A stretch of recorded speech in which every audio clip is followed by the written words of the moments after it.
Welcome to quality education classes. आज हम लोग प्रोजेक्टाइल मोशन पढ़ने जा रहे हैं और प्रोजेक्टाइल मोशन जो कि जेईई मेंस और एडवांस के लिए वेरी इंपॉर्टेंट टॉपिक है। इससे हर साल क्वेश्चन आते ही हैं। तो यहाँ पर एक छोटा सा एग्जाम्पल के थ्रू हम लोग पहले समझेंगे कि क्या हम करने वाले हैं। ठीक है, जैसे में एक पर्सन है, एक फुटबॉल को ग्राउंड से हिट करता है और फुटबॉल यहाँ पर हिट, तो जिस एंगल से इसको प्रोजेक्ट किया गया है इसको हम लोग बोल रहे हैं थीटा एंगल। ठीक है, तो इसको बोलते हैं एंगल ऑफ प्रोजेक्शन। और ये पॉइंट, इनिशियल पॉइंट और फाइनल पॉइंट के बीच की ये जो डिस्टेंस, इसको हम लोग बोलते हैं रेंज। क्या बोलते हैं? रेंज। और फुटबॉल जो ये हाइट रीच कर रहा है इसको बोलते हैं हम लोग मैक्सिमम हाइट। ठीक है,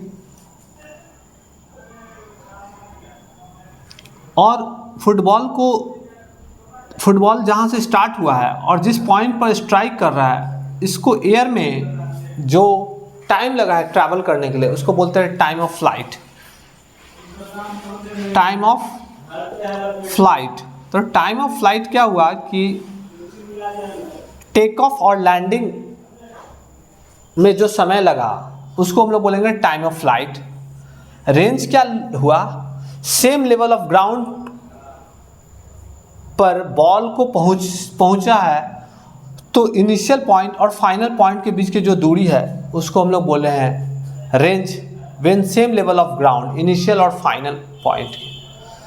और height maximum when ball reaches at the top point of the path, तो उसको हम लोग बोलते हैं मैक्सिमम हाइट।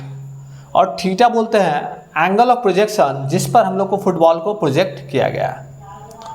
तो एक छोटा सा एक एग्जाम्पल के थ्रू आपको ज़्यादा अच्छा समझ में आएगा। दूसरी बात, यहाँ पर फुटबॉल जिस पाथ को फॉलो कर रहा है यह हमारा पैराबोलिक पाथ है। क्या है? Parabolic path. तो आइए हम लोग इसका एक सर्टेन सेट्स ऑफ रिलेशन हम लोग फाइंड आउट करते हैं। रेंज का फॉर्मूला निकालेंगे, हाइट का फॉर्मूला निकालेंगे, फिर उसके बाद आपको टाइम ऑफ फ्लाइट का निकालेंगे, ट्रैजेक्टरी जिस पाथ को फॉलो कर रहा है उस पाथ ऑफ ट्रैजेक्टरी का इक्वेशन भी हम लोग निकालेंगे। तो लॉट ऑफ थिंग्स हम लोग करने जा रहे हैं। चलिए ठीक है, तो सबसे पहले क्या होगा, यहाँ पर एग्जाम्पल आप बहुत अच्छे से समझ चुके हैं तो आपको ये टॉपिक समझने में आसानी होगी।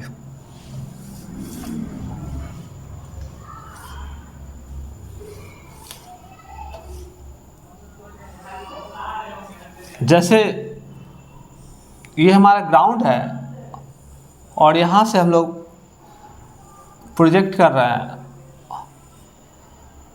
कोई ऑब्जेक्ट को, कोई पार्टिकल्स को, कोई बॉडी को। तो ये थीटा एंगल है। तो इसको जिस वेलोसिटी से भेज रहे हैं उसको v0 बोल रहे हैं, इनिशियल वेलोसिटी। व्हेन टाइम 0, इस पॉइंट के कोऑर्डिनेट को हम लोग x0 और y0 हम लोग मान ले रहे हैं।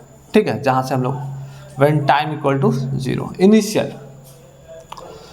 अभी क्या होगा कि जब ये प्रोजेक्ट करेंगे तो इसका एक वर्टिकल कंपोनेंट होगा, एक हॉरिजॉन्टल कंपोनेंट होगा। तो इसको बोलेंगे v0 cos थीटा और इसको बोलेंगे v0 sin थीटा। तो अब क्या होगा,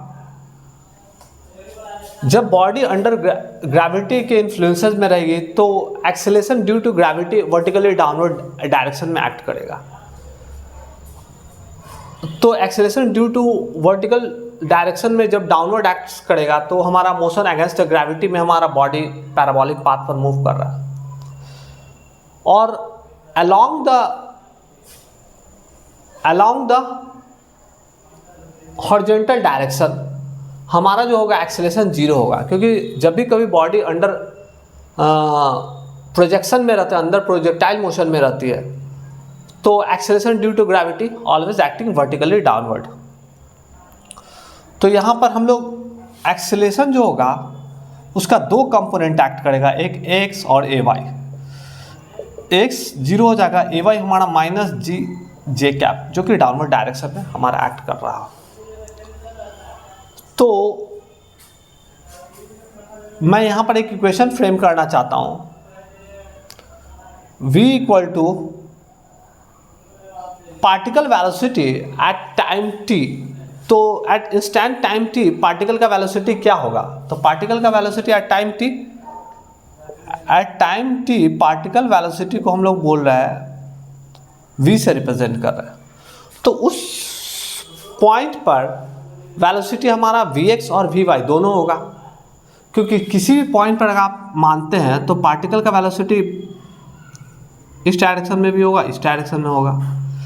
अगर कहीं भी अगर लेते हैं तो पार्टिकल का वेलोसिटी इस डायरेक्शन में भी होगा, वाई डायरेक्शन में भी होगा।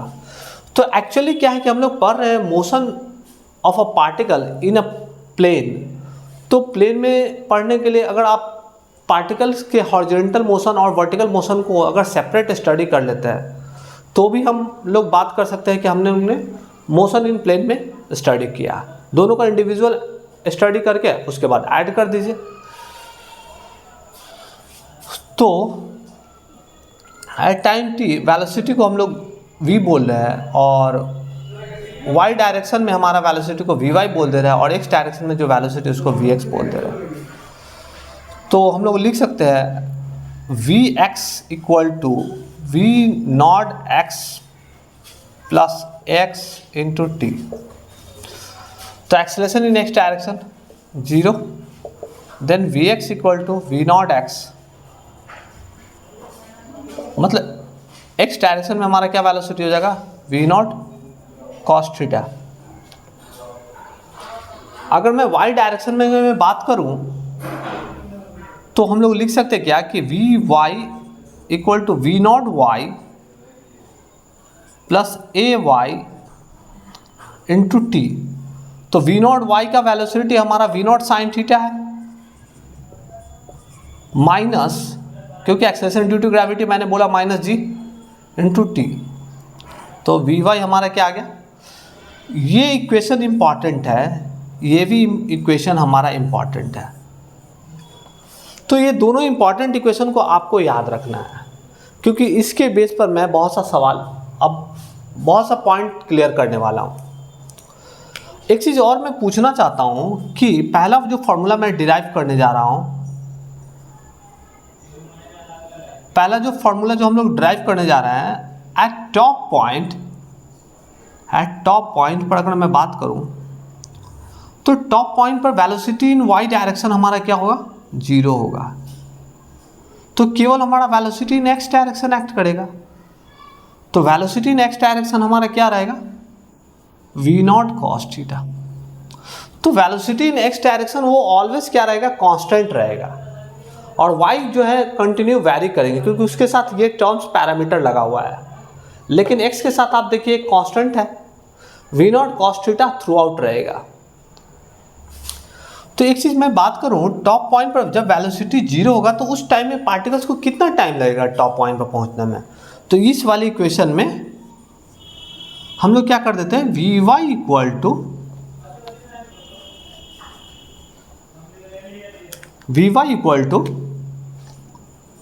v not sine theta minus g t. तो इसको टाइम ऑफ एसेंट बोल दे रहे हैं। टाइम ऑफ एसेंट होता है वो टाइम जिसमें हम लोग को पार्टिकल को टॉप पॉइंट पर पहुंचने में जो समय लगता है। तो टॉप पॉइंट पर पहुंचने में जो समय लगता है उसको टाइम ऑफ एसेंट बोलते हैं। तो ये वाला पार्ट हमारा क्या हो जाएगा? वैनिश हो जाएगा। तो यहाँ पर टाइम ऑफ एसेंट क्या आ जाएगा? v not sine theta upon g. तो टाइम ऑफ एसेंट क्या आ जाएगा? v not sine theta upon g. Then अगर मैं टाइम ऑफ एसेंट की बात कर रहा हूं तो जो पार्टिकल्स को टॉप पॉइंट पर पहुंचने में जो समय लग रहा है उसको टाइम ऑफ एसेंट बोल रहे हैं। अगर पार्टिकल्स को टॉप पॉइंट से ग्राउंड पर अगेन पहुंचने में जो समय लग रहा है उसको टाइम ऑफ डिसेंट बोलते हैं। तो time of descent same time लगेगा। तो नोट करके आप लोग लिख लीजिए कि time of ascent equal to time of descent equal to हमारा क्या हो जाएगा? v not sine theta upon g. तो टोटल टाइम ऑफ फ्लाइट कितना होगा, यहाँ पर पहुँचने में जो समय लगा और यहाँ से इधर आने में जो समय लगा, दोनों समय को हम लोग क्या कर देंगे, सम कर देंगे।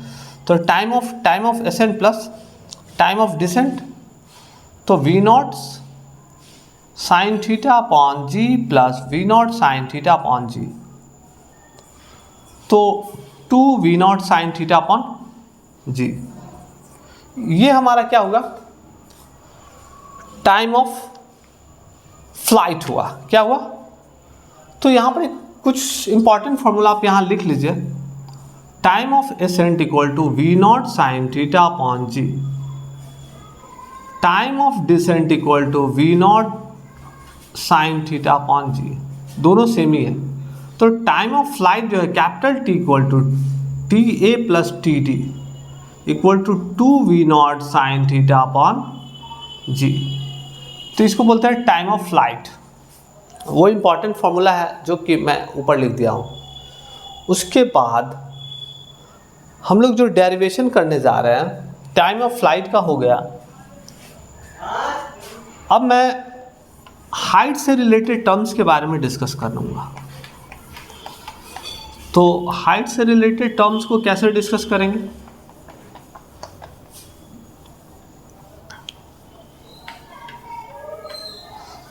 तो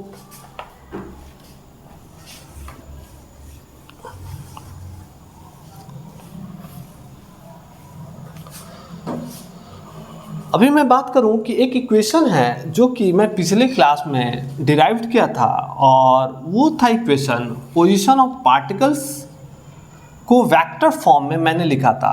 तो कैसे लिखा था, r vector equal to v naught vector t plus 1/2 a vector into t square. R vector मतलब position of particles, initial velocity in the terms of vector, acceleration हमारा in the terms of vector. तो इसको हम लोग x i cap plus y j cap लिख सकता हूं। इसको लिख सकता हूं वी नॉट एक्स डायरेक्शन में जो है plus v not y j cap into t plus 1/2 a को हम लोग लिख सकते हैं x i cap plus a y j cap into t square. अभी क्या है कि इसको इंटर रिलेट करना होगा, x i cap plus y j cap. अब मैं आई कैप को एक जगह करना चाहता हूं, तो v not x into t plus 1/2 a x t square i cap plus v not y t plus 1/2 a y t square, इसको जे कैप। अभी यहाँ पर इसको x इक्वल टू हम लोग क्या लिख सकते हैं, x equal to v not x into t plus 1/2 a x t square लिख सकते हैं। कंपेरिजन कर लीजिए, आई कैप के साथ कोफिशिएंट x है, आई कैप के साथ ये वाला पार्ट है, जे कैप के साथ y है और जे कैप के साथ ये वाला पार्ट है। तो दोनों को एक दूसरे के साथ कंपेरिजन किया, तो x इक्वल टू ये, y इक्वल टू होगा v not y t plus 1/2 a y t square. अब एक चीज़ यहाँ पर आप देखिए कि ये जो इक्वेशन है, इस इक्वेशन में हमारा ये वाला पार्ट तो कट जाएगा। क्यों कट जाएगा, क्योंकि एक्सेलरेशन इन एक्स डायरेक्शन में हमारा क्या है, 0 है। तो हम लोग लिख सकते हैं x equal to x direction में जो v not x into t, और ये y में हमारा जो एक्सेलरेशन ड्यू टू ग्रेविटी है वो -g है। तो इसमें हम लोग इक्वेशन में क्या थोड़ा चेंज करेंगे, y equal to v not y t minus 1/2 g t square.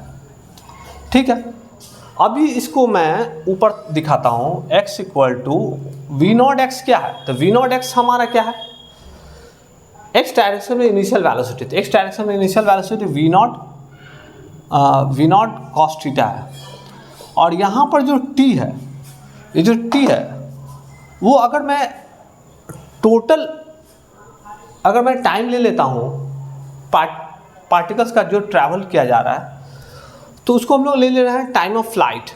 T के जगह पर हम लोग क्या ले रहे हैं, time of flight 2v0 sin theta upon g. तो इसको अगर मैं यहाँ पर पुट कर दूंगा तो x का वैल्यू क्या आ जाएगा, v0 cos theta into 2v0 sin theta upon g. तो यहाँ पर एक चीज़ ध्यान दीजिए,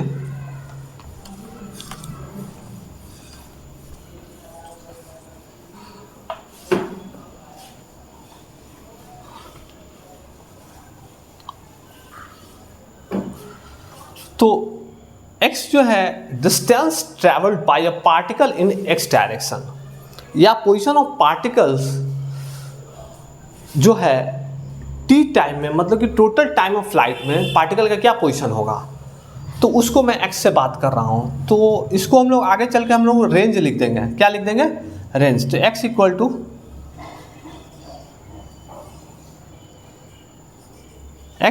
v0 square 2 sin theta into cos theta upon g. तो v0 cos square v0 square 2 sin theta cos theta को हम लोग क्या लिख सकते हैं, x equal to v0 square, इसको लिख सकते हैं sin 2 थीटा अपॉन जी। तो यहाँ पर x जो है उसको अगर मैं रेंज में बोल दिया कि रेंज मतलब कि distance travel by particle at time of flight, total time of flight में पार्टिकल के द्वारा जो डिस्टेंस ट्रेवल करेगा अलोंग द एक्स एक्सिस, उसको हम लोग बोलते हैं रेंज।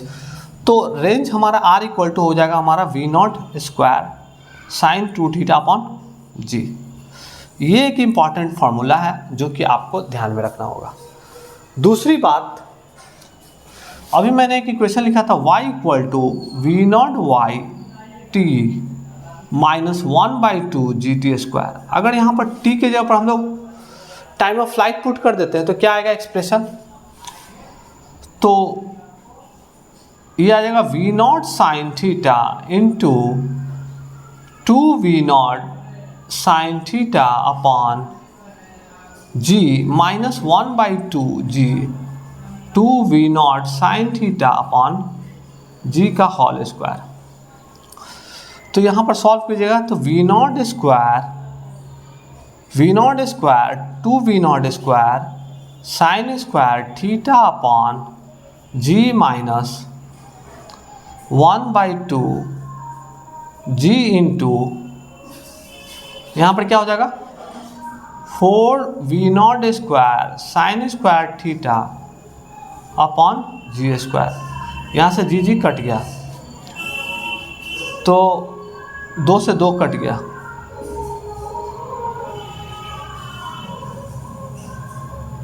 तो हमारा क्या होगा,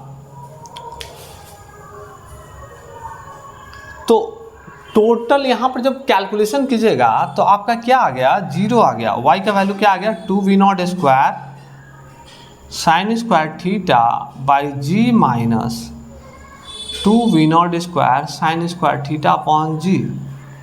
तो y का वैल्यू 0 आ गया। y का वैल्यू 0 आना मतलब ये क्लियर हो गया कि पार्टिकल जो है टोटल टाइम ऑफ फ्लाइट जब लेगा तो पार्टिकल जो है वो इस पॉइंट को हिट कर रहा होगा, और जब इस पॉइंट को हिट कर रहा होगा तो उस समय position of particle along x axis हमारा क्या होगा, 0 होगा। तो ये जो हमारा रेंज था, तो distance travel by particle along x axis, range हमारा निकल गया v0 square sine 2 theta upon g. लेकिन अगर मैं y हमारे क्या है, position of particles in vertical direction, तो वर्टिकल डायरेक्शन में अगर जब ये ग्राउंड को हिट करेगा तो वर्टिकल डायरेक्शन में पोजीशन क्या होगा, 0 होगा। तो यहाँ पर जब मैं टाइम ऑफ फ्लाइट पुट किया इक्वेशन में तो हमारा क्या वैल्यू आ गया, 0।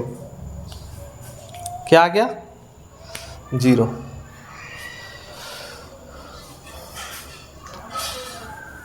अब यहाँ पर पोजीशन ऑफ पार्टिकल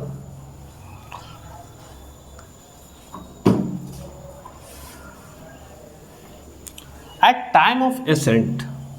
तो टाइम ऑफ एसेंट कहने का मतलब क्या हुआ, position of particle at time of accent मतलब कि इसको टॉप पॉइंट पर की बात हो रही है।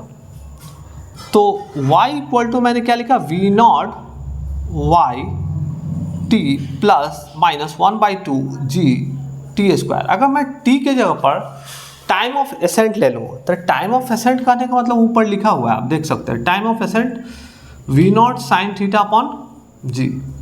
तो टाइम ऑफ एसेंट अगर मैं यहाँ पुट कर देता हूँ तो v not sine theta into, यहाँ पर initial velocity in y direction v not sine theta, time of ascent put कर रहा हूँ, v not sine theta upon g minus 1/2 g v not sine theta upon g का whole square. तो इसको solve कीजिएगा तो v naught square sine square theta upon g minus v naught square sine square theta upon 2g। यहाँ 2g LCM ले लोगे तो क्या हो जाएगा, सॉल्व करने के बाद v not sine square theta upon 2g। ये जो y जो आया ना, ये चीज़ यहाँ पर ध्यान में रखिए, जो ये y का वैल्यू आया ये हमारा आया हाइट। क्या है, हाइट।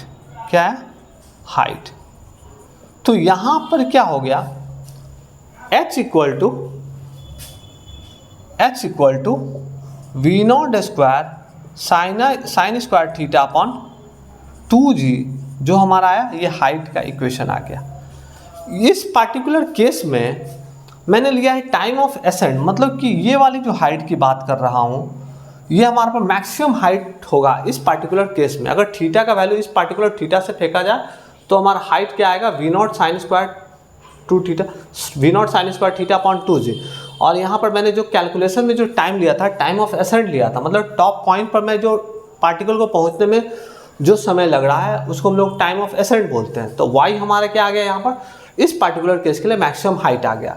तो ये हमारा theta as in the generalise case है, थीटा का वैल्यू जैसे जैसे हम लोग वैरी करेंगे वैसे वैसे हमारा हाइट जो है वैरी करता रहेगा। उसके बाद हम लोग इक्वेशन ऑफ ट्रेजेक्ट्री,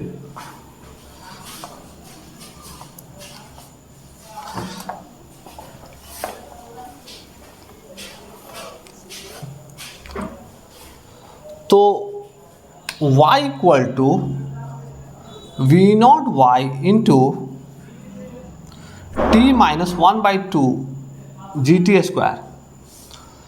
तो एक एक्सप्रेशन हम लोग ने यहाँ पर लिख रखा है, आप देख सकते हैं, x equal to v not cos theta into t.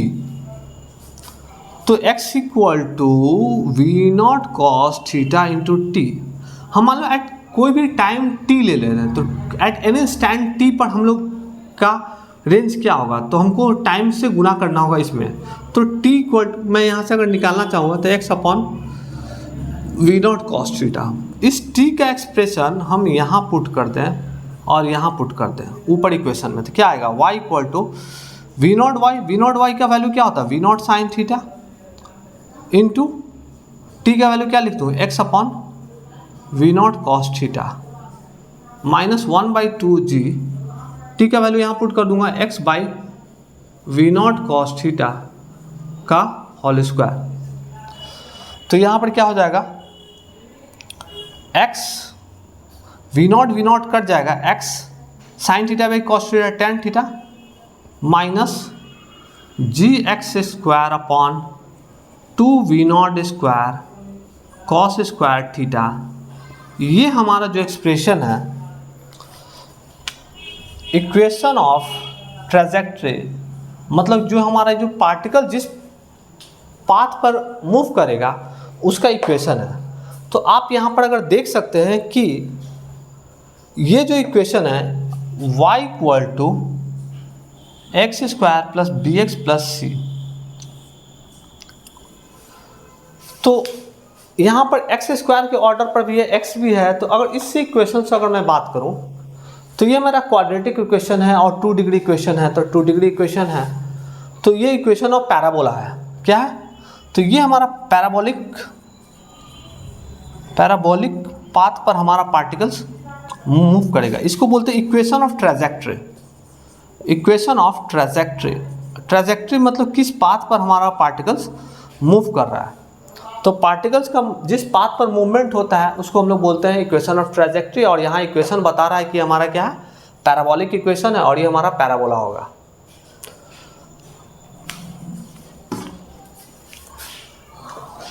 तो हम लोग ने रेंज निकाला, टाइम ऑफ फ्लाइट निकाला, हाइट निकाला, इक्वेशन ऑफ ट्रैजेक्टरी निकाला।